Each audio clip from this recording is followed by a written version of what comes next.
ഖത്തറിൽ റമദാൻ മാസങ്ങളിൽ നമുക്കെല്ലാവർക്കും കാണാൻ പറ്റുന്ന അതേപോലെ വളരെ ആകർഷണീയത തോന്നുന്നതായിട്ടുള്ള ഒരു കാര്യമാണ് ഖത്തറിലെ കാനോൺ ഫയറിംഗ് എന്നുള്ളത്, അഥവാ പീരങ്കി പ്രയോഗം. ഈ മഗ്‌രിബിൻ്റെ സമയം അറിയിക്കാൻ വേണ്ടിയിട്ടാണ് ഈ പീരങ്കി പ്രയോഗം നടത്തുന്നത്.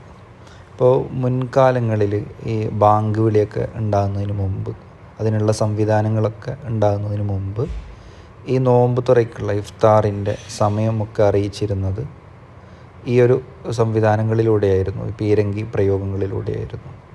അപ്പോൾ ആ ഒരു ട്രഡീഷൻ നിലനിർത്തുന്നതിന് വേണ്ടിയിട്ടാണ് ഇപ്പോഴും ഖത്തറിൽ നമുക്കിങ്ങനെയുള്ള പീരങ്കി പ്രയോഗം കാണാൻ വേണ്ടി പറ്റും. സൂക്ക് വാക്കിഫ്, വക്ര സൂക്ക് ഇവിടങ്ങളിലൊക്കെ നമുക്ക് അങ്ങനെയുള്ള കാഴ്ചകൾ കാണാം. ആ ഒരു കാഴ്ചയാണ് നിങ്ങളിപ്പോഴും കാണുന്നത്.